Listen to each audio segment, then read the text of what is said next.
Olá, meu nome é Diana e este é o podcast Listas da Di. Não sei porque é que fiz isto desta forma, mas ok. Hoje vou, mais uma vez, tentar fazer algo ligeiramente diferente. É uma lista na mesma, mas pelo título já viram que não é de música, mas sim de filmes. Em primeiro lugar, isto é uma experiência e o que estou a pensar é pôr uns certos dos filmes que vou falando em vídeo, ou seja, vou tentar explicar. É assim, eu tenho publicado o podcast na Spotify, mas continuo a publicar no YouTube, maioritariamente, tipo como principal. Então, tendo em conta que isto é um podcast, mas também em formato de vídeo, vou aproveitar isso e deixar uns trailers no formato de vídeo no YouTube, porque acho que não fazia muito sentido falar dos filmes sem ter imagem, algum tipo de imagem. Além disso, eu só comecei a partilhar no Spotify também para ver como funcionava, mas o YouTube continua a ser a minha plataforma favorita, sem dúvida, porque tem um pouco de tudo e eu sou um bocado preguiçosa para ter uma aplicação para cada coisa. Bem, então, a lista dos últimos filmes que vi, literalmente os mais recentes que vi, não é os que mais gostei, todos, os 10 últimos que eu vi. Mas antes disso tenho que explicar uma coisa. É assim, na semana passada eu descobri um site, o Letterboxd. Vou deixar o link na descrição para quem, como eu, estava a viver debaixo de uma pedra. Este site é tipo um diário para filmes. Dá para fazer listas de filmes que já vimos, dá para criar watchlists e dá para dar críticas também. É muito fixe. Para quem já conhece o Goodreads, por exemplo, é muito parecido, só que o Goodreads é para livros e eu adoro o conceito, mas infelizmente nunca uso tanto, então o Letterboxd foi um grande achado e tenho andado viciada naquele ultimamente, então devo avisar que fiz esta lista dos últimos filmes que vi, mas os últimos 5 ou 6 vi todos na semana passada porque fiquei mesmo entusiasmada com este site e quis atualizar a minha watchlist. Enfim, cenas, vamos agora sim passar à lista. Então, vou começar pelo número 10 da lista, que é o mais antigo filme que eu vi, tendo em conta que são só 10. E é um filme francês de 2021, chama-se Stuck Together em inglês. Em francês é algo como Rue de l'Humanité. Eu não sei falar francês, mas pronto. É um filme sobre o lockdown em França na altura da pandemia. E é uma comédia. É uma história muito ridícula, na verdade. Mas são várias histórias. O filme passa-se num prédio, uma espécie de condomínio, e fala sobre a vida de 7 famílias que lá vivem, no número 8 da Rua da Humanidade. Penso que é assim que se traduz, mas pronto. É basicamente uma tentativa de mostrar que as pessoas lá no fundo têm um lado bom, apesar de termos sempre inevitavelmente um lado mau e algo egoísta. O que o filme faz é fazer desse lado mau uma piada, torná-lo cómico e fazer sobressair o bom, de certa maneira.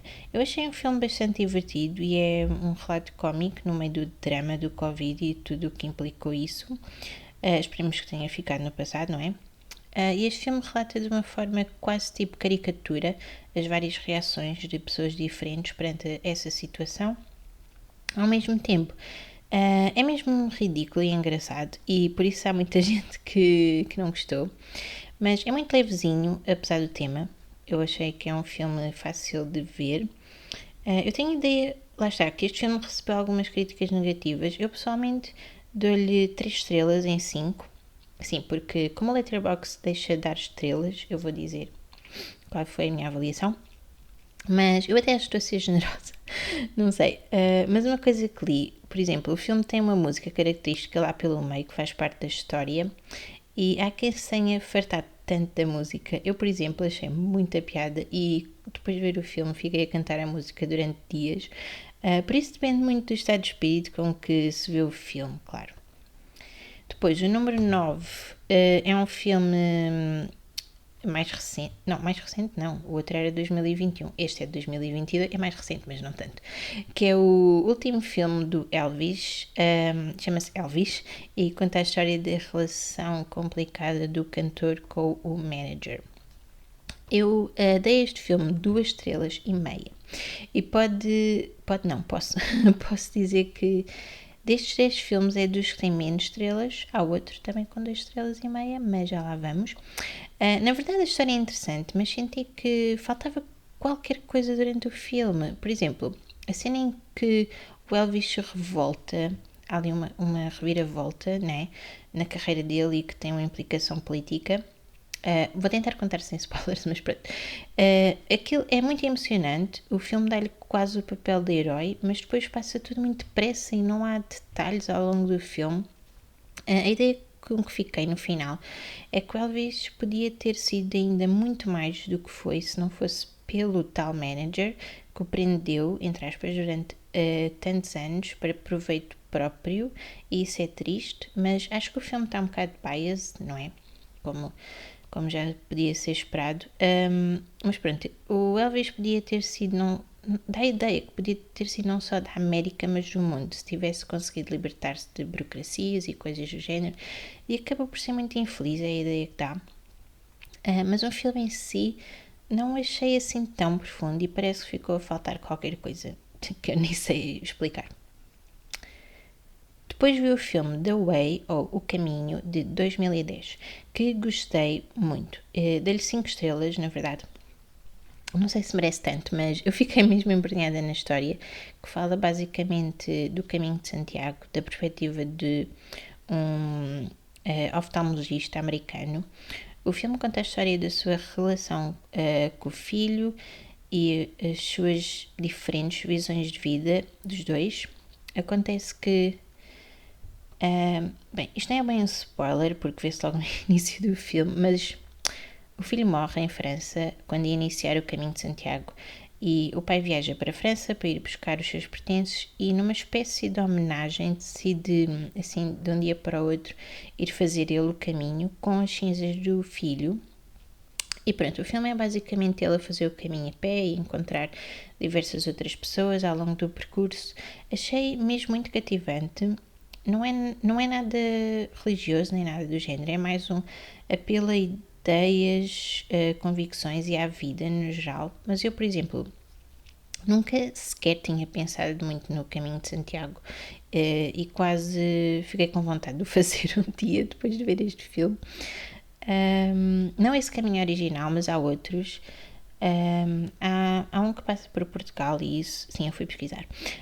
Mas pronto, acho que seria muito giro. O problema é arranjar tempo para essas coisas antes da reforma. De qualquer modo, aconselho este filme, que é assim, levemente baseado em acontecimentos reais. Achei uma história inspiradora e motivante, e além disso, as próprias imagens do filme parecem ser muito cruas. Não sei explicar. Ao início até pensei que não estava assim com muita qualidade, mas parece ter sido feito assim, não com muitos recursos. É simples e ao mesmo tempo é muito bom. Agora vamos passar ao The Edge of 17 de 2016.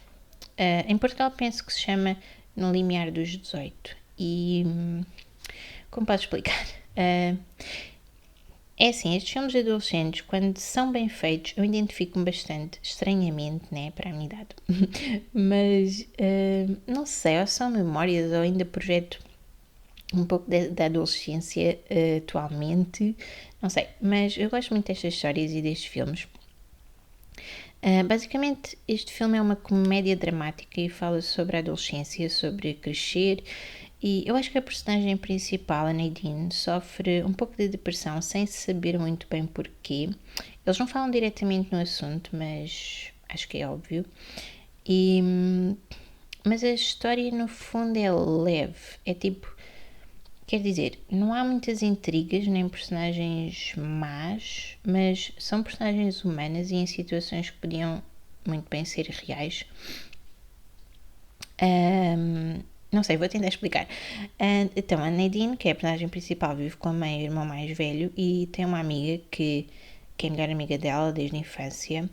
E ela é muito melodramática e odeia-se a ela própria. Acontece que o irmão dela vai envolver-se com essa amiga, mas, como eu disse, nada de esquemas nem nada disso, é tudo super natural e normal, só que a Nadine vai sentir-se traída e muito sozinha nessa altura. E pronto, a história é engraçada e depois tem mais personagens à mistura. Acho que é um bom filme, não sei se sou biased, mas eu dei-lhe 4 estrelas. Agora vamos passar a todos os filmes que vi esta semana, praticamente em 2 ou 3 dias. O primeiro foi Practical Magic, de 1998. Porquê? Porque eu li que era um bom filme para se ver no outono e decidi experimentar porque eu quero muito entrar no espírito do outono. E já estamos oficialmente no outono. Acho que o nome em português é Magia e Sedução, o que eu acho, não sei, encaixa, mas não tem muito a ver. Enfim, eu acho que este filme tem alguns clichês horrorosos dos anos 90, mas ultrapassando isso é muito giro até. Fala de bruxas, o que eu sempre fiz, e é uma comédia romântica de certa forma. A história fala de uma maldição da família Owens, respeitante às mulheres mais exatamente, e fala sobre o amor, ou seja, basicamente se elas se apaixonarem por alguém, essa pessoa morre. Acontece que duas irmãs, que são as personagens principais do filme e são interpretadas pela Sandra Bullock e a Nicole Kidman, elas vão ter de enfrentar uns problemas com o namorado de uma delas, que é o mau da fita, digamos, e vão ter problemas com a polícia e isso tudo. O filme inclui cenas tipo ressuscitar pessoas, inclui um exorcismo e inclui maldições e magia. Enfim, eu achei fofinho até, apesar da descrição que acabei de fazer, mas é realmente um bom filme para se ver no outono, como tinha dito, por isso, nesse sentido, até aconselho e eu dei-lhe 3 estrelas. Depois vi Singles, de 1992, que é um filme que tinha para ver já há algum tempo, porque tinha ouvido dizer muito bem da banda sonora. Basicamente, é um filme do início dos anos 90 e passa muita música boa dessa altura, estilo grunge, que eu pessoalmente adoro, mas quanto à história, ela fala de solteiros jovens e passa-se em Seattle. É sobre... Como é que... é sobre a cena da música na altura e tudo mais. Ou seja, tem os ingredientes todos, é verdade, só que achei muito comédia romântica, de certa forma. Ou seja, se são fãs da cena grunge dos anos 90, têm de ver o filme. Tipo, as personagens, por exemplo, vão casualmente a um bar e estão a tocar os Alice in Chains ou Pearl Jam e isso tudo é como se fosse um sonho, mas depois a história das personagens em si é um bocadinho aborrecida. Contudo, acho que vale a pena pela banda sonora, né? Porque faz parte do filme e é muito giro. Acho que o filme em si foi um golpe de sorte, porque capta a cena musical de Seattle mesmo no início e é especial nesse sentido. Por isso, fãs de grunge, se ainda não viram Singles, não percam mais tempo. Eu dei-lhe 3 estrelas, mas foi só porque a história me entediou um pouco, mas como disse, vale a pena, ok? Depois, enfim, espero que não me odeiem. Eu odeio-me um bocadinho depois da crítica que vou fazer a este filme, que é O Fabuloso Destino de Amélie, de 2001. É outro filme francês que eu já queria ver há uns anos. Já tinha visto umas cenas, mas nunca todo, assim, do início ao fim. Este filme é super famoso e tem críticas fantásticas e eu achava que ia amar de coração este filme. Não sei, eu achava que tinha tudo a ver comigo. Como podem adivinhar, ficou... Ai, bati no microfone. Bem, ficou aquém das minhas expectativas e fiquei muito triste. É assim, o filme em si é muito giro e vale a pena ver só pela cinematografia, ok? O estilo do filme é lindo, é aconchegante, é muito fofinho. Lá está, para esta altura do ano também é muito giro.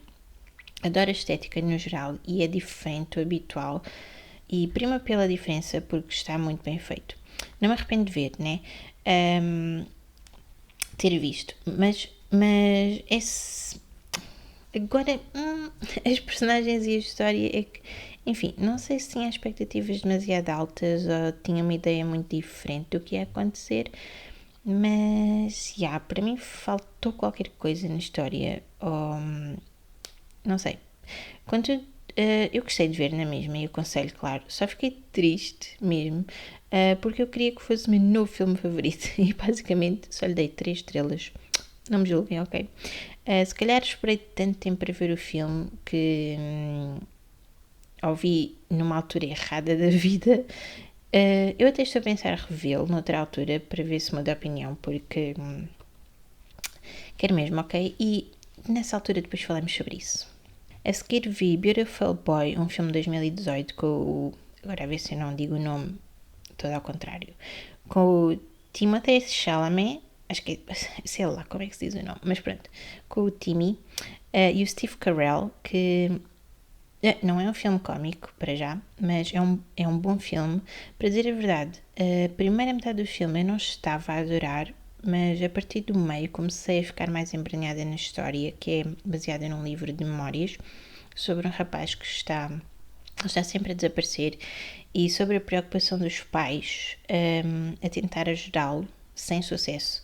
Acontece que o rapaz é viciado em drogas. Começa por umas mais leves até se meter em drogas mais pesadas e ao longo do filme vê-se que no início ele estava em negação, depois realmente está arrependido e quer ajuda numa altura que parece ser tarde demais.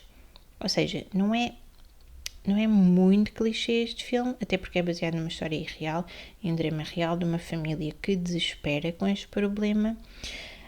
E acho que o filme fez um bom retrato desse mundo, apesar de eu pessoalmente não ter qualquer conhecimento, mas sei que esse drama pode afetar as pessoas de forma mesmo muito, muito má. Desculpem, estou sem adjetivos. Enfim, neste caso, por exemplo, o rapaz tinha tudo na vida, era inteligente, tinha talento para imensa coisa, tinha uma boa relação com o pai e isso tudo. É uma história que só quem passa por isso é que pode entender, acho eu, e mesmo assim deve ser difícil. Não sei, é muito contraditório. Eu acho que o filme estava bom, eu dei-lhe 4 estrelas por causa das interpretações e por estar uma história nada de muito especial, mas real. O penúltimo filme que vi, ainda ontem, foi o Invitation, de 2022, deste ano. É muito recente. E é um filme... bem, é um filme... é um filme. Eu não tinha na minha watchlist, para dizer a verdade, mas meu namorado convenceu-me a vê-lo no sentido de ser... Ele disse-me que era uma história inesperada. Fiquei curiosa e vi. Mas a verdade é que é giro, mas não deixa de ter alguns clichês inerentes ao tema. Lá está, não vou dizer o tema porque acho que isso é um dos pontos engraçados de ver o filme, descobrir isso. Aliás, nem vejam o trailer se quiserem ver o filme, porque o trailer é um grande spoiler. Mas basicamente este filme conta a história de uma rapariga americana que descobre toda uma família super rica em Inglaterra. Eles querem muito conhecê-la e, pelos vistos, vai acontecer um casamento em breve e convidam-na para ir à Inglaterra. E pronto, no início até fiquei um bocado a achar que era um filme de puro terror. E é e não é, porque esta família guarda muitos segredos obscuros e é o suspense que causa esse terror a quem está a ver o filme. Quando se vai descobrindo as coisas, é tipo... Pelo menos para mim foi tipo... era só isto. De qualquer modo, eu dei-lhe 2 estrelas e meia, porque não é nada de especial nem inovador, mas é um filme engraçado de se ver. Por fim, o último filme que vi ontem à noite foi o Love, Rosie, de 2014, um filme que já queria ver também há muito tempo e que me deixou completamente confusa da vida, algo deprimida. A história é sobre 2 amigos, a Rosie e o Alex, que são amigos desde pequenos e são os melhores amigos. No entanto, por uma série de mal-entendidos e erros humanos, eles vão viver vidas muito diferentes ali a partir dos 18 anos. Como posso explicar sem dar muitos spoilers? É assim, o filme está tão bem feito que eu quase pus em causa as minhas próprias escolhas de vida. Mete muito em perspectiva as escolhas que fazemos e como nos afetam mesmo muito. Quer dizer, é óbvio, mas de uma forma mesmo frustrante. É assim, Eu diria que este filme é um filme cozy e fofinho, mas irrita mesmo a história, que basicamente resume-se à pessoa certa no tempo errado. Uma e outra vez, vezes sem conta no tempo errado. Enfim, este filme é uma espécie de romance com um twist. Esse twist faz com que não seja nada clichê, porque as escolhas que as personagens fizeram foram mesmo marcantes para a sua vida e por muito que se possa alterar o futuro, o passado já foi e há que saber lidar com isso. Por vezes é preciso terapia para lidar com isso. Eu quase precisei depois de ver este filme. A sério, fiquei ligeiramente traumatizada, mas é um filme muito giro e dei-lhe 4 estrelas. Aliás, aconselho bastante. Só tenham em consideração que pode arruinar-vos mesmo e... mas ao mesmo tempo faz-nos sonhar um pouco e põe muitas cenas em perspectiva. Acho que esta análise foi um pouco confusa, mas resumindo, espero que este episódio tenha resultado. Vocês já estão a ouvir ou a ver, mas eu só agora é que vou editar o vídeo com os trailers e ver se resulta este conceito. Digam aí nos comentários se acham que vale a pena falar mais sobre filmes e isso. Eu, sinceramente, não via filmes há séculos. Graças ao Letterboxd voltei a ganhar vontade de ver filmes e lá posso fazer as minhas mais variadas listas, por isso, se este episódio resultar, gostava de fazer mais listas de filmes, não só de música. Enfim, posso sempre ir acrescentando temas, logo se vê. Espero que tenham gostado e digam aí se já viram os filmes de que falei e qual a vossa opinião. Eu acho que o cinema é como as outras artes, né? É subjetivo e depende muito das nossas próprias experiências e gostos pessoais. Cada pessoa vai ter uma análise muito diferente à mesma obra de arte e só temos de ouvir e tentar enriquecer com isso de alguma forma. Penso que não há muitas regras nem leis sobre a arte, nenhum conceito, tipo a que tínhamos todos de obedecer ou algo que diga isto é mau, isto é bom. Depende de cada um. Era isso que eu queria dizer. E o que disse neste episódio é meramente a minha opinião, claro. Às vezes acho que os filmes estão mais perto, por exemplo, dos livros do que da música, porque ambos os filmes e os livros nos transportam para a vida de outras pessoas, de certo modo. A música também pode ser, mas acho que é ainda mais pessoal. E entendo também quem prefere ver filmes a ler livros. Eu sei, é uma opinião controversa, mas é por causa do lado mais visual do cinema, é mais estimulante no geral. Eu antes gostava muito de ambos, atualmente vejo mais filmes e séries do que leio, infelizmente. Aliás, desde o início do ano que eu tinha dito que ia ler mais este ano e até comprei, eu sei, 2 livros. Eu comprei 2 livros e neste momento tenho 2 livros a meio. E um nem sequer é um dos novos, um desses novos ainda nem peguei. Entretanto, tenho visto muitas séries, mais até que filmes, quer dizer, há uma semana atrás, porque entretanto meti muitos filmes em dia. Agora vou voltar aos filmes, embora também esteja a pensar fazer um episódio do podcast sobre séries, mas para isso preciso mais de tempo e tal para as terminar de ver, né? Ok. Enfim, agora que estou tipo, o que eu disse neste episódio passou-me assim pela cabeça, tipo flashback, e acho que não disse nada de jeito.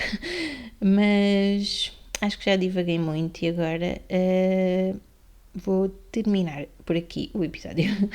É melhor não dizer mais nada. Fiquem bem e até à próxima.